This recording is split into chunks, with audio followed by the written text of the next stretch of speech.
Oh, oh, you thought this was just a one-time thing. You thought, he's got a nice little cute podcast going. Let's see if he keeps this shit up or he's gonna get bored of it. Oh, motherfucker, you were wrong. I'm back, bitch.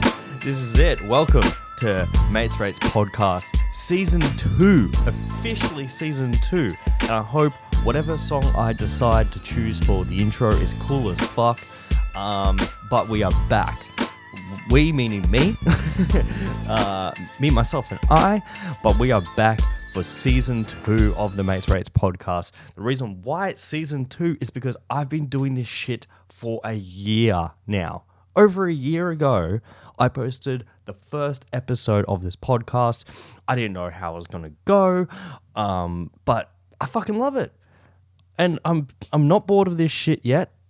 Keyword yet, but I'm here and I'm back and it feels fucking amazing. So, thank you first and foremost for everyone that has been checking out the previous episodes during my time off. It's been a while, but I figured I'd be back and we're doing this. Season 2, baby. So, I'm back better than ever, and I keep saying that I'm back because I'm a little bit rusty. I don't give a shit, man. It feels fucking amazing to do this again, for sure. So, my plans for this season, the reason why this episode was delayed way longer than it should have was because of good old Locky D's, good old lockdowns, because my plan for this season is to have guests on and try to do more interactive things with the audience that I have. I want to be more involved with the people that actually do give a shit about this podcast, So today, we're not doing any of that because the lockdown's fucked us, but that's okay. So we're going natural lighting today. No fancy light setup, only because my light literally burned down on set like a couple of months ago, and I haven't been around to get replacing it yet. And that's, well, the TLDR of that is I had a light and I was on set. I could smell burning, and I was like, that doesn't smell good. And turn off all my lights, and one of them exploded. So, which is the main light that I fucking use for all of my work. And the reason why I haven't gotten around to getting it replaced yet is because, yes, you might have seen it on the news on your 6 o'clock that your boy is moving to Canada. Give me a second. Oh, I thought someone was in my house for a minute. That was a scary pause for a sec. But, yes, I'm moving to Canada. That is the big news of the week, of the year. And I'm so glad that it is out and about now. Do you realize how hard it is to keep that a secret, So for full context, Caitlin released a YouTube video about it, but for full context, we have been planning this move to the other side of the world since February. And it's August now, and we only just, fully announced it. We only just told my family, our family is, a couple of months ago. Or not even, probably a month ago, we told our families. It's been fucked up how long we've been keeping this a secret. And I'm amazed that we had that much self-control. I normally would just start fucking telling people because I'm like, do you realize how hard this is? When people ask you, what have you been up to during a global pandemic, when you're planning to move to the other side of the world during the pandemic, there's nothing else to talk about but COVID. So you got to kind of keep the conversation real doomy and kind of like, oh yeah, my lockdown is lockdown. But on, in the back, you're working on some shit. I felt like this is legit how big musicians feel when they drop like a secret album they've been working on. This is exactly how they must feel, you know?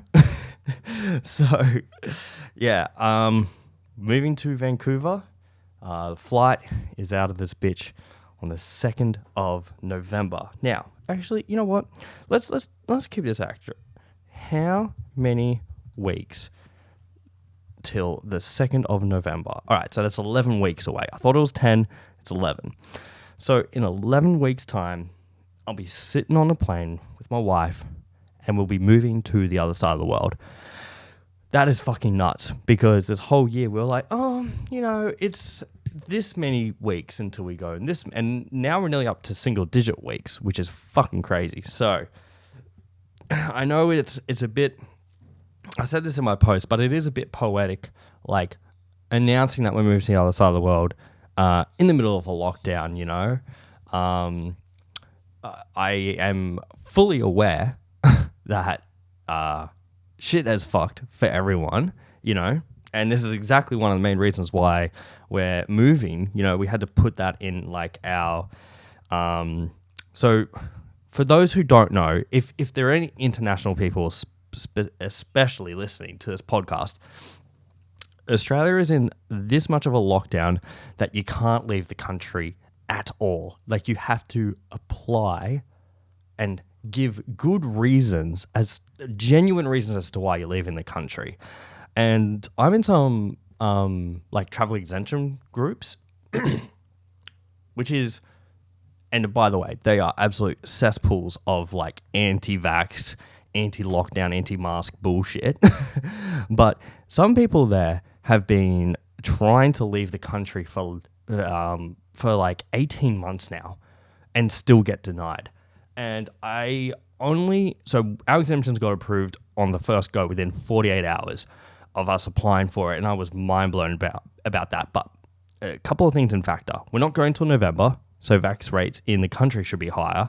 And we're moving to Vancouver, which has one of the highest vaccination rates in the world. I was on a website this morning, because I'm a fucking statistic nerd now. I was on a website this morning and they were stating like the percentage rate of vaccinations in downtown Vancouver itself, and the positivity rate of COVID. So for all my statistic nerds out there, they're at like 87% vaccinated, fully vaccinated as far as I'm aware, in downtown Vancouver. I think that's what they meant by vaccinated. And there's a 7 in 100,000 chance of getting COVID. So you can feel it's pretty safe there. So that's why I feel like we got our travel exemptions approved like right away. But it's fucking nuts to see posts on there of people who've been trying to leave this country for ages. So if you're not from Australia, now you are kind of filled in with what it's like to actually try and leave this country. And it's really disheartening. You know, seeing people, like, I've got mates in the UK, US, Canada, traveling all over, and we can't do that. And we're in lockdown. Most of the country's in lockdown, which is sick. But that doesn't matter. I'm so excited to move for a myriad of reasons. One, I've always wanted to do it, even before Caitlin and I met. And I just want to tell the story on how we came about doing it. So Caitlin kind of explained this in her YouTube video, which I'll talk about in a minute. But we were just not happy, like, you know, being real with you and not trying to kind of be like a sub story, because everyone's been fucked by this pandemic, you know.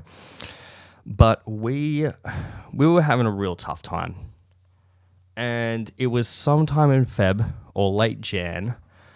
I came downstairs. Sorry, the neighbors are playing fucking basketball, and I hope the banging doesn't come through his microphone.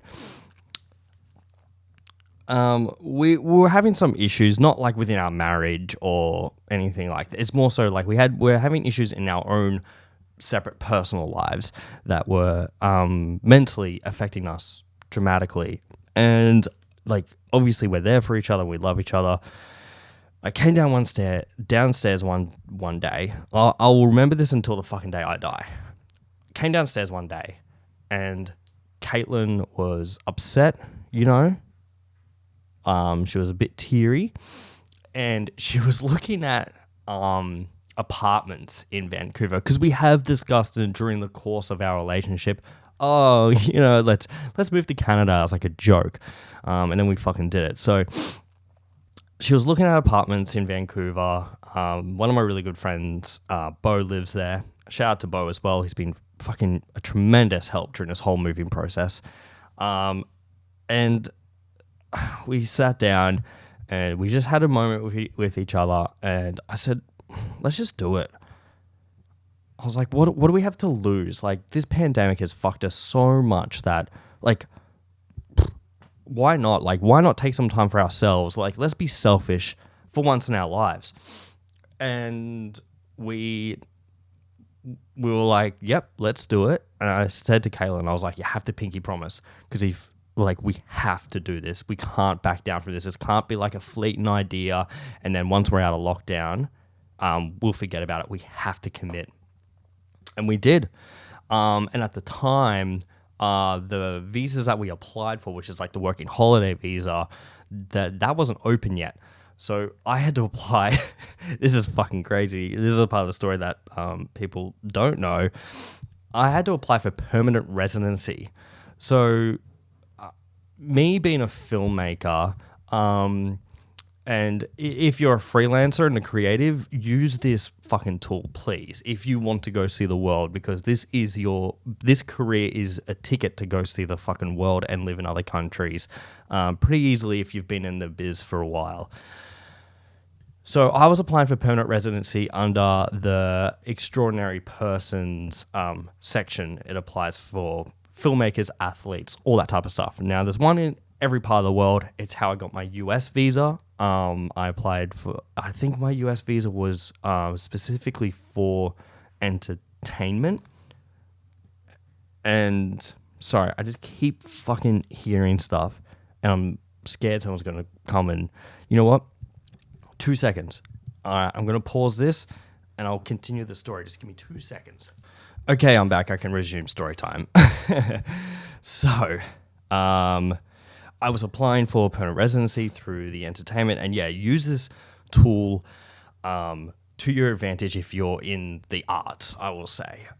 So this is like a nice little explainer for you if you want to go see the world. So, to apply for an extraordinary person's visa, in America it's the hardest because it's the last visa you can get. It's the highest level visa you can get before like green cards and shit like that.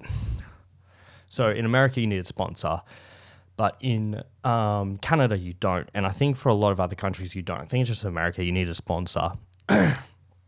So I was applying through that, and basically you just had to prove that you were legit.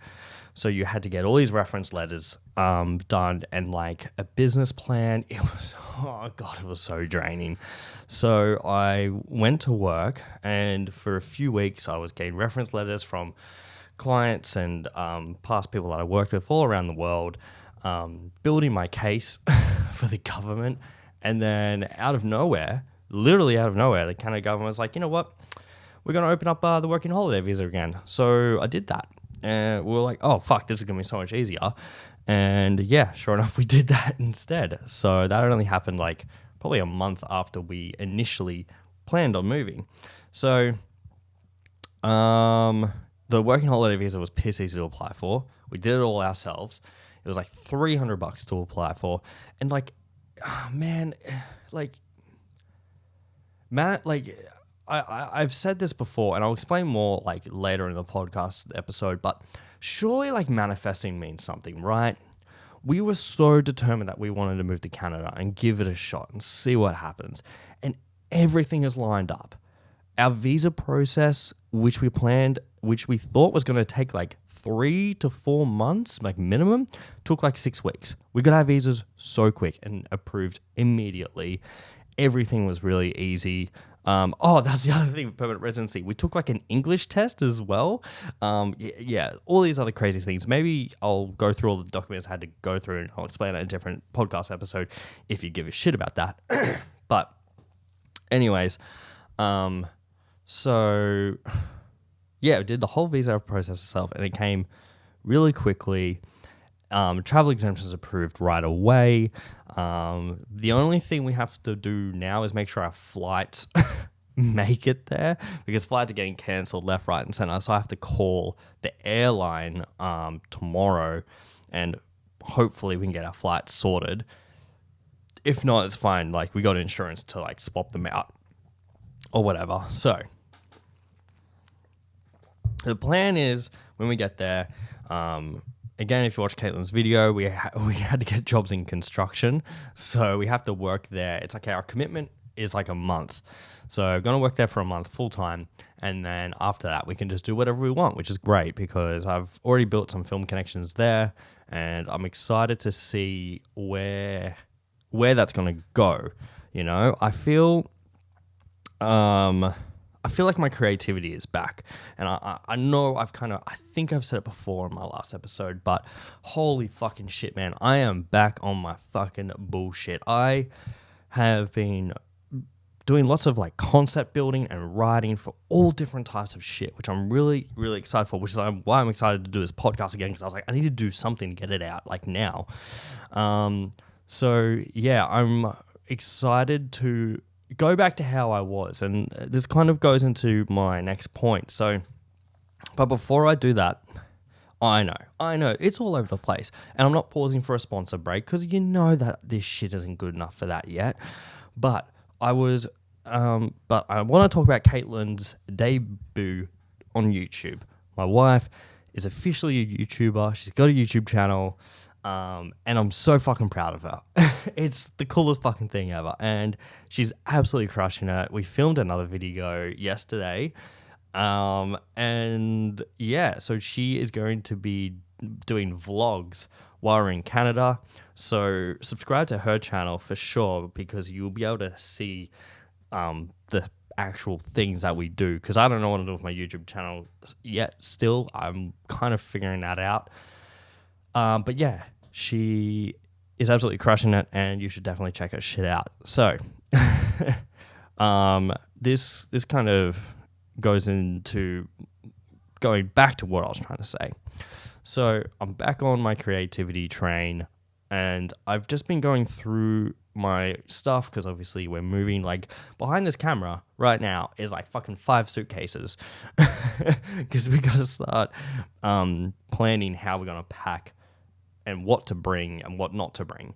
So I've been going through all my old drives. Like, look, I literally have fucking 2 drives right here, 2 hard drives right here. I'm going through all my old hard drives because I've got to store them away, and I've got to kind of plan what I'm taking and what I'm not. And most of my old drives are obviously just archival stuff over the years that I'm not going to look at.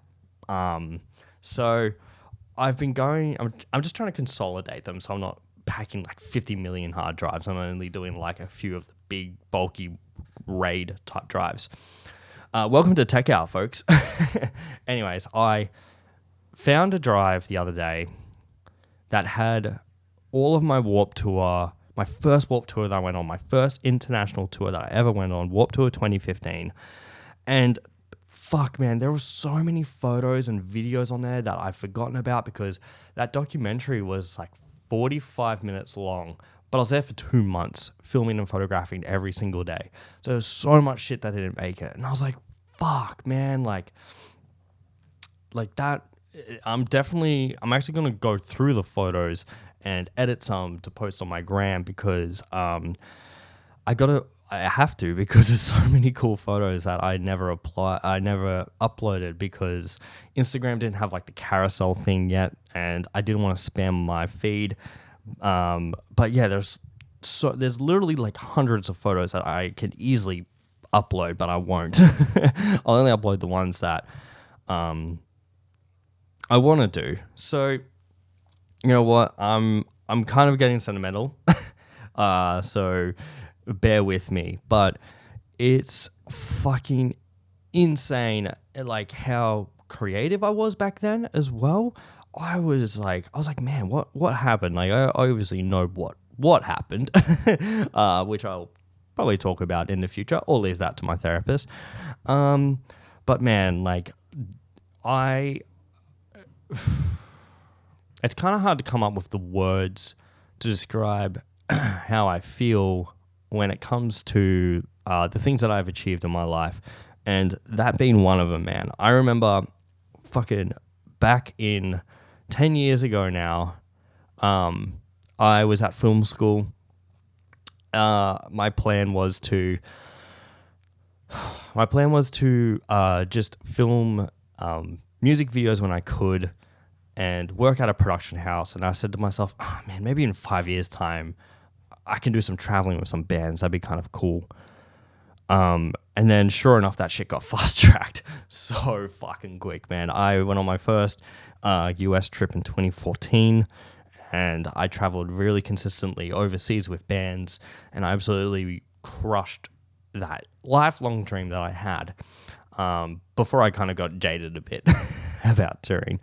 But man, it just really got me thinking about how fucking blessed I am. I guess you could say fucking hashtag bless up. But fuck, like, 10 years ago, let me paint the picture for you, okay? 10 years ago, I was just a kid that had no fucking direction in life. I had a lot of shit going on that I didn't know how to deal with, that I buried with substance abuse. And I didn't see my life kind of going anywhere, which was like really, looking back on it, it is hard to kind of come to terms with that.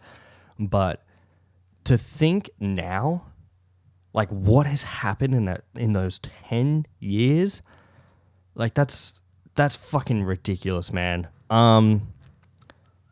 The amount of goals that I have achieved, and it's now, even looking back on those memories, has made me want to achieve even more.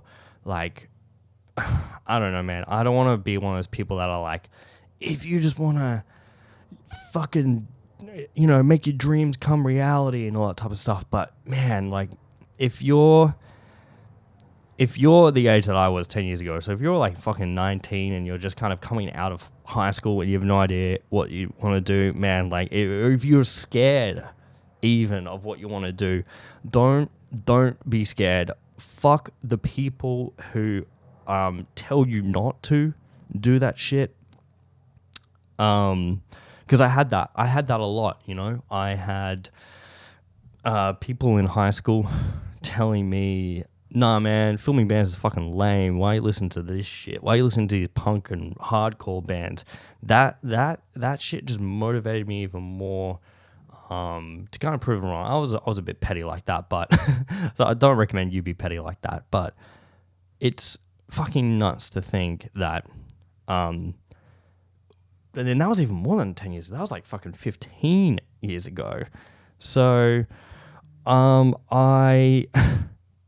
it's just that people saying that shit motivated me to go even harder, is what I'm trying to say. And I traveled the world, and I'm about to move to the other side of the world, and fuck you to the people who thought that I couldn't do this shit, motherfucker. Like, fuck, man.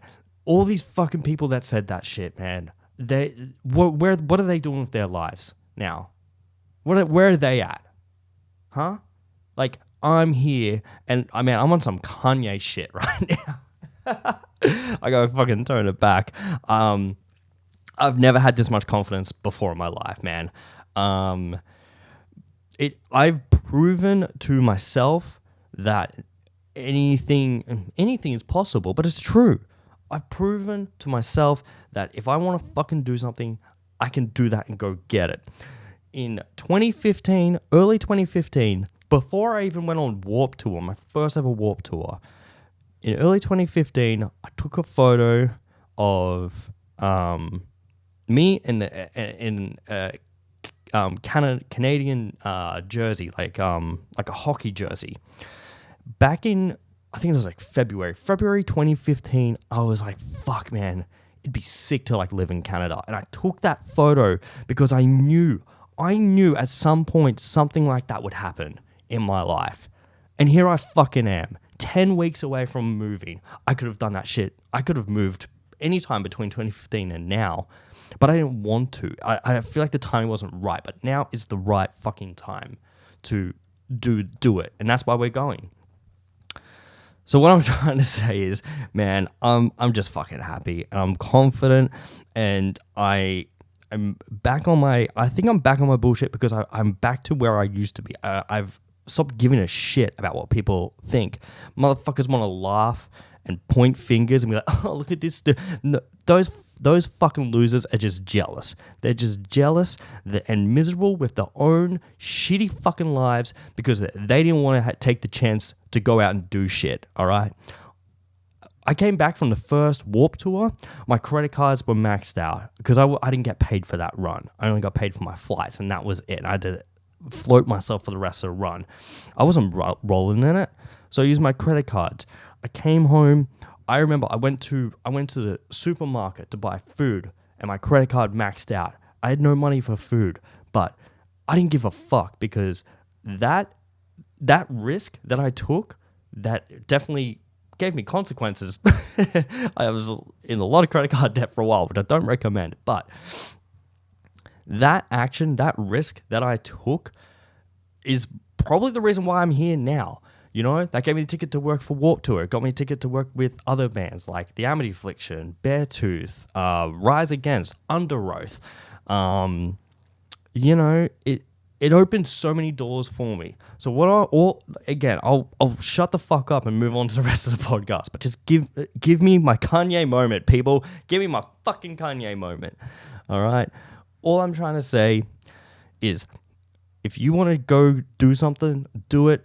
Fuck what people think, because at the end of the day, they'll be so sad with themselves and they'll die a miserable fucking cunt, and you'll be killing it with your life. There you go. Mic drop out. Warwick, fucking motivational speaker, is out on this bitch. Oh man, I needed to do that. I needed to have my Kanye moment. I needed to do my victory lap because I've been just feeling this the whole time. Like, I've just been so stoked, you know, getting the visas and everything. Like, everything is lining up for me, and it's making me want to fucking kill it when I move over there. We don't know how long we'll be over there for. We might be over there for 6 months, might be there forever. We don't know yet, okay? So, all I'm trying to say is, just fucking do it. Now, give me 2 seconds, because I gotta, I just gotta text Caitlin, shout out to Caitlin for actually doing the new logo for the podcast as well. I had that in my notes for the beginning of the podcast, and it's now halfway through the podcast, and I'm only thanking her now. But, you know, I'm just recording my pod. All right, folks. So, now I'm on the Kanye moment. Let's go back. Let's go back to depression. Let's go back to seasonal depression. So, COVID, these lockdowns are obviously shit house, but got my first vax, and I recommend you get your vaccine. And like, I'm in so many two ways about it. Like, it's crazy because we're in lockdown, but we're not, man. Like, we're in Melbourne, and there's still people out and about, like, acting as if COVID doesn't exist, and it's kind of scary to think. But at the same time, I'm kind of like, well, you're a dickhead. I'm protected. But I got people to protect in my life as well. So I'm very cautious of, you know, wanting to be near people. You know, like when I see crowds waiting outside cafes, not masked, I'm like, I'm good. I'm out. I don't have to deal with this shit. So yeah, the lockdowns are shit, but that's another reason why we're moving. You know, my work has been so heavily affected, and I keep thinking about, man, like where I could be at in my career if we didn't have these lockdowns. So, fuck, man, I'm getting all these messages. It's all like, you know what? No one really messages me, but the second I want to record this podcast, everyone messages me. Pet Barn, because I'm getting food for my fucking cat. It's just texting me being like, your click and collect is ready. No, leave me alone. Let me record this shit. So, yeah, it's another reason why we're moving. These lockdowns have completely fucked both of our careers, and it's probably fucked everyone else's careers as well. So we were like, nah, we need to switch it up. And Canada, well, Vancouver in particular, they're like, well, you know, I think they're at 85% one dose. and 72% two-dose. So they're obviously like well ahead of the curve, and they're like, well, we're not going into lockdown anymore because, you know, that was the end goal, to get everyone vaccinated, and we're basically there, so I don't know what else we can do. So it's kind of like an endemic now, but, you know, it doesn't matter. I just kind of want to be there and not have to fucking worry about lockdowns because, like, yeah, I've been, even like these last few lockdowns, I've missed out on a ton of work, and, you know, every creative probably feels that as well. But I'm one of the lucky ones that is getting out of this fucking country to be able to resume my career. But yeah, man, the amount of fucking COVID idiots I've come across, especially since being vaccinated, I don't know if, you know, I got told I was going to be Magneto after I got vaccinated, but no, I just had to magnetize every dumbass with an internet connection that thinks they know more than scientists, you know? I just have people thinking, oh, all right, so the wildest conspiracy I've seen lately is people trying to link Hitler and the Nazis to lockdowns now. You know, the government supposedly controlling you, all this type of shit. But I'm like, how do you compare a once in 100-year event to Hitler? Like, where is that linkage? You know, like Hitler, you go to war, you kill Hitler. Well, it's 2021, there's still Nazis around. Let's not fucking sugarcoat it. But for the most part, Nazis are gone, you know? But that's like a personal choice to be a Nazi. For a pandemic, it doesn't... What do you mean? What, like, I don't choose to get COVID. Like, if I got COVID, I didn't make that choice. It just happened, and it's my own fucking dumb decisions if I got it or something like that. I don't know, man. But yeah, people are trying to do the whole vaccine. The best thing is people don't understand that vaccine passports have been part of like the world for like the last 60 years. You know, you need proof of vaccinations for your kids to go to like childcare and stuff. That's been around forever. Sorry, fuck. Every time I record a podcast, man, there's like noises going on and my cat's in the courtyard. I'm scared that the gate's going to open and he's going to get out. So I'll try to keep this quick. But yeah, there's people just trying to do the dumbest shit, like linking, like doing the whole vaccine passport. It's like, oh, that's like when the Nazis were like, show me your papers. How? In what world do you make that linkage? You know, it's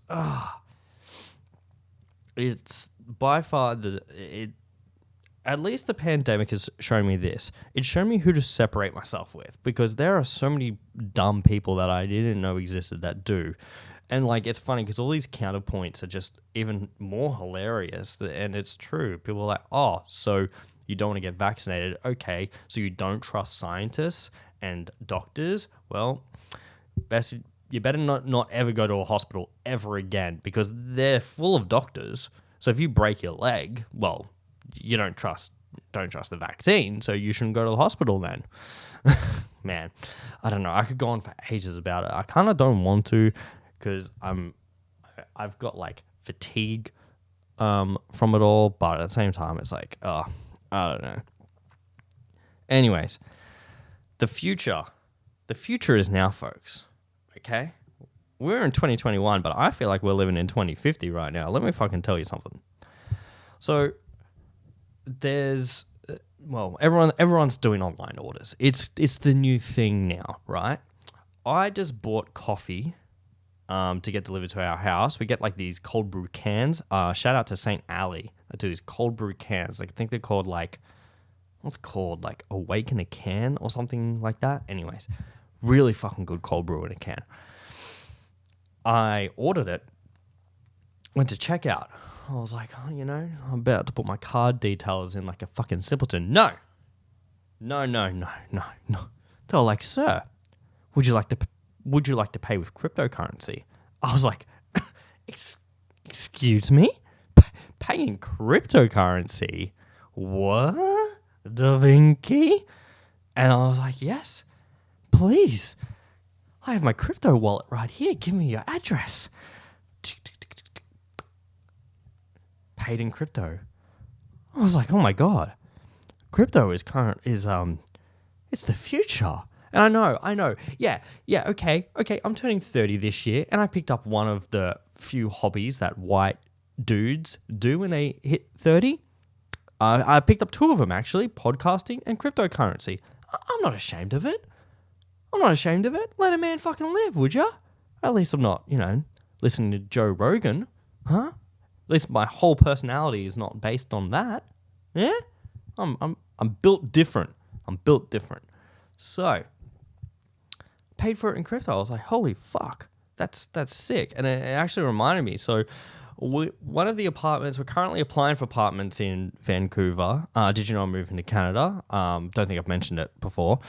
So one of the apartments that we applied for it's like a company, and they're very like tech driven, They actually announced that you can, if you go through them as like the realtor or whatever to rent out an apartment, you can pay in Bitcoin.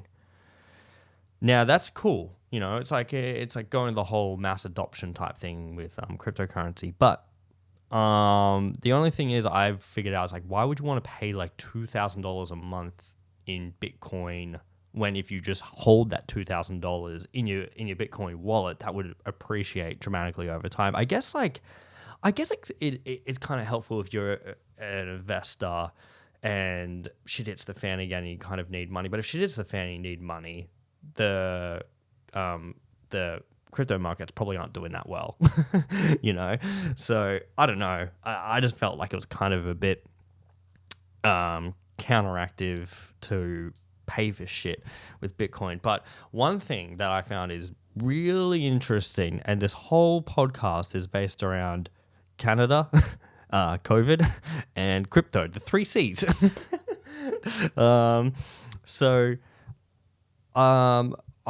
We were talking, Caitlin and I were talking the other night of like, we're like, fuck man, how are we going to get our money from our Australian bank accounts to our Canadian bank accounts? Because we're looking it up and it's going to cost us a lot of money in fees, and it's going to take like 10 business days to transfer. We're like, fuck, like what if we need money instantly? It's fine. We'll have like our Australian accounts, bank accounts open so we can just siphon money. Like we can just use our Australian cards because we're going to keep them, Australian bank cards. But I thought, hang on a minute.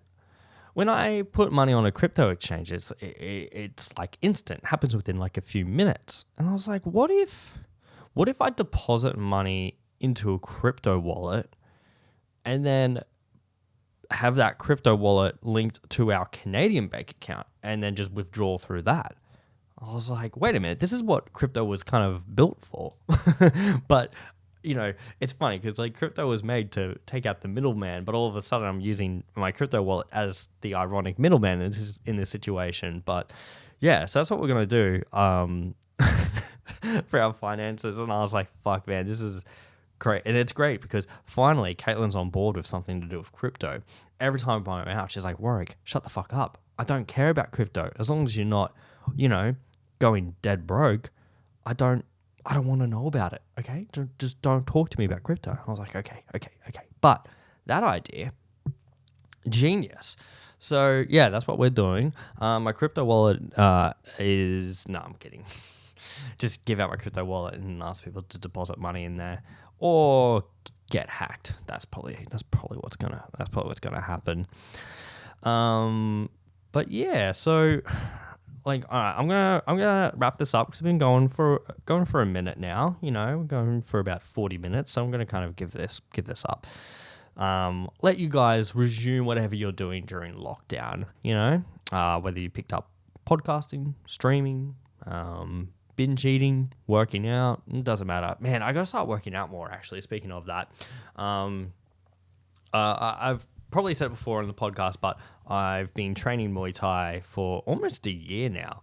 But because of these lockdowns, I haven't really been at the gym much. And, oh, man, I'm feeling it. I've been trying to go for runs, and it's just not working out. And I got to start running more, though, because I got to... I want to run when we move to Vancouver because I want to see the city through that. So, anyways, that's beside the point. So I hope you've been enjoying yourself at some point during this fucking shit show of a lockdown. Anyways, man, I wanted to talk about like things that have been happening on the internet because a lot's been happening over the last month, right? When it comes to different influences and whatever. I wanted to talk about, but man, it's just so tiring because it's always the same shit of people getting in trouble and blah, blah, blah. But like, there were like fun things I kind of wanted to talk about, but again, it's just tiring. I'm kind of over it, but it's also entertaining because what else are we doing, you know? And so I'm just sitting around watching like influencers destroy their lives before it could even pop off, and I'm like, oh yeah, must be good, you know? Anyways. So one thing that we did though is, so Tiny Meat Gang did a live show, and it was like a live stream, you know, a live stream show. There was no audience or anything like that. It was $10 for your ticket, and I didn't know what to expect. I honestly thought it was just going to be like another kind of podcasty type thing, which it was, but it wasn't. It was something else, and Caitlin and I were pissing ourselves laughing. It was the funniest thing ever. And like the way that they formatted the show worked for what they were doing, you know, with no audience. They had like a live stream chat kind of going on, but the chat was just exploding because they probably had like 100,000 people watching that, you know, like probably around 100,000 watching it live. So, but so one of the things that, if you're not familiar with Tiny Meat Gang, they do this thing. They used to do this thing. Cody and Noel used this thing called That's Cringe. And I haven't done That's Cringe for a while because there hasn't been any good content for them to cringe over. But they found one. They clowned on the dude. They talked about it for like an hour. And then people that were watching the live stream found the person that were clowned on it, DM'd him. And then they got the dude to FaceTime or get on a Zoom call while the show was happening, okay? Which was fucking hilarious in its own right. And then when the dude came on, there was so many more jokes had, and Noel lost it and did 4 shots in a row, and I was dying. I was like, you can't plan that. And I was like, fuck, this format works in a way. It works in a way of that type of thing. Like those things that you can't plan that just happen. It's kind of like when you, like those clips online of comedians owning hecklers and all that type of stuff. So that was great, and it's kind of, I'm hoping that like more creators kind of think out the box and do that instead of doing fucking boxing events, you know what I mean? So shout out to those guys. They absolutely crushed it. That was good. Obviously really keen to go see live shows again, whether it be music, comedy, even going to the movies. Been watching a lot of movies. Watched Train to Busan last night, which was, if you want to watch a good like foreign horror film. I know I'm like fucking 5 years too late on Train to Busan, but it was a good movie and I highly recommend it. Anyways, so yeah, thank you. This is it. I'm going to kind of wrap this bitch up, but thank you so much for everyone that has been watching and listening. Shout out to everyone that's, you know, stuck with me, and all the love that we've kind of been getting through our move to Canada as well. It's been really cool to see people caring for us. We'll miss all of you once we move, but obviously you'll have I'll have the podcast, and we'll have things to entertain us. You can see what we're up to. Anyways, this is it. Season 2, episode 1, even though I'm continuing episode 29. But whatever. This is season 2. Start of a new chapter. Thank you again for tuning in. Love you all. And I'll fucking see you all next week, okay? All right. Take care. Peace and love. See yous. Leroy just said goodbye as well. Bye.